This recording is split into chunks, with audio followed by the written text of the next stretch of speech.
What a way to start the weekend off. We're already in the 70s. It's going to be even warmer tomorrow. We have Chief Meteorologist Steve Udelson. And in Gastonia, you have to take a look at this. This is where heavy rain and wind, it whipped around the trees there, almost blowing sideways at some points. It even brought hail in some spots. Look at this. People were dealing with these conditions for hours, and it caused a lot of damage. Well, even though the weekend storms are long gone, thousands in Mecklenburg County still don't have power this morning. Neighbors are concerned after a half-dozen break-ins in East Charlotte, and they think that the same man is behind all of them. Look at that again, but in slow motion here. You can see that driver just plowing there into those barriers right there, sending one flying back to the driver right behind them. And this is all happening at the Woodbridge Apartments on Yateswood Drive. And within the last 10 minutes, Charlotte fire officials just wrapped up a news conference. Eyewitness News reporter Tina Terry is live for us at this scene. Hospital. 2 people taken to the hospital, but this is an apartment building that has about 16 units in there. So they're still trying to figure out how many people are impacted. But you could see there were flames really covering the top of that entire building there. Here's video again so you can see the smoke. Independence, you can see them crossing the lanes there, and it looks like they've gotten to the median. They're going across. We do not see in our immediate view any law enforcement there. Mark, are you seeing any law enforcement there near where these people are crossing the road? We're talking about race. Good evening, and thanks for joining us. I'm Brittney Johnson. Speaking of starting them young, we have seen so many small but mighty protesters filling our streets. One county commissioner there told us he decided to call for its removal after hearing from a black man who said it was a constant reminder of injustices right outside of a courthouse that's supposed to uphold justice. We'll continue sharing stories about the disparities and how people right here in our community are finding solutions to help us move forward together. Thank you for joining us. Good night. Some local mothers working to get off of welfare say that a federal program that was supposed to help them become self-sufficient actually set them back. For months now, Channel 9's Brittney Johnson has been investigating what's going on in a program from the Statesville Housing Authority. She found residents are not getting thousands of dollars they were counting on to help them build a better future. Johnny Borders has big dreams. The single mom works full-time, is working on an education degree, and is also working to become a homeowner. To get there faster, she joined Statesville Housing Authority's Family Self-Sufficiency Program. It's a program funded by federal grants that helps families increase income and reduce their dependency on welfare. To graduate, participants must establish and meet goals, like no longer needing income assistance from welfare programs and maintaining a job. They have up to 5 years to achieve those goals. Borders signed up in 2014. I'm a teacher at Head Start. My other goal was budgeting because I wasn't doing right, and I got that down, and going to school, and I'm about to graduate next year. Like many others, she was most excited about building a savings account. As participants' incomes rise, so does their rent, and the increased amount is deposited into an escrow account. When they graduate the FSS program, that extra money is theirs. Felt happy because I knew at the end of that program I had that money. This statement shows by summer of 2019, Borders' account had more than $12,000. But 2 months before her 5-year contract was set to end, she received this letter. Therefore, October 2017, you successfully completed the FSS graduation program. It says she should have graduated more than 2 years ago because that's when she'd reached 6 months of suitable full-time work. The change means she'll receive less than half of the money in her escrow account. Hurt, betrayed, because I trusted these people with my money. Several others contacted me after receiving the same notice that said they too should have graduated years ago. I questioned the Housing Authority. Executive Director Darba Scaff sent this, saying they had updated their guidelines in September of 2018 after they reconstructed the FSS department, found discrepancies, and started a complete file review. 21% of participants had a decrease in escrow.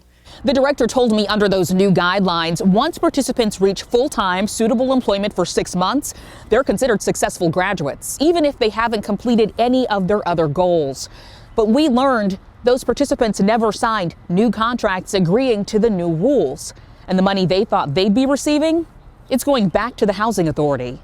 I have my certificate here, where I actually did my money smart. Shakobi Brandon says she's spent years attending FSS meetings and building her credit. You told me to do X, Y, Z, and you guys will help establish me with my goals and assist me in anything that I needed. But now all of a sudden, you've done it wrong, and you're taking escrow from us. She hasn't been graduated out yet, but just received an email asking for the timeline of her current job. She worries she's next. I have 2 more years left. I'm not ready. It's things that I want to accomplish within this program. I talked to 3 other FSS program directors in the Carolinas. Each one said participants should have the full 5 years, and that if the Housing Authority makes mistakes, they should find a way to get participants their money. I also talked to the head of the FSS program out of Washington, D.C. She said that there is no HUD mandate that participants graduate after 6 months of full-time work, and that unless participants breach their contracts or agree to those changes,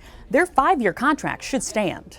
Participants are hoping higher authorities will take a look at what's happening here. We don't want to be stuck in public housing. I don't want to be stuck on Section 8.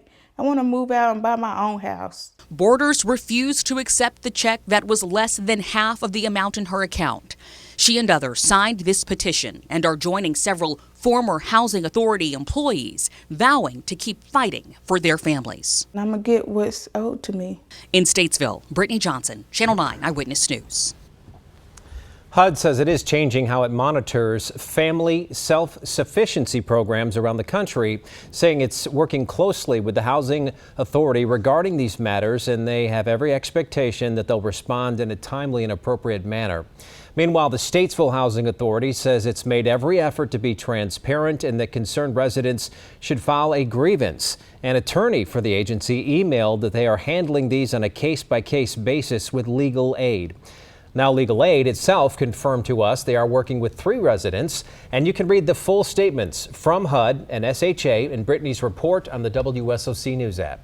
A story still developing at this hour. Deputies say these 2 people duct taped a 12-year-old to a chair, beat him, and then left him like that overnight. And this woman, this is the victim's grandmother, the man, the victim's own brother. It's a crime that just takes your breath away. The Iredell County Sheriff told reporter Dave Faraday that he moved quickly to make an arrest. Dave?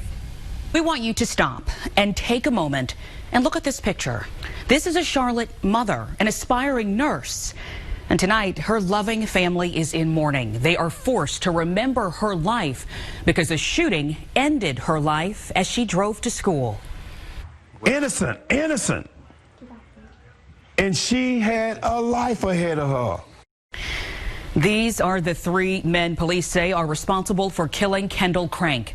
Just about 24 hours ago, she was driving on North Tryon when dozens of shots were fired. She was caught in the crossfire and died. Today, reporter Mark Becker spoke with Crank's family and is now live from the scene where a memorial has been growing all day. Mark? Brittney. Thank you so much. That just breaks your heart.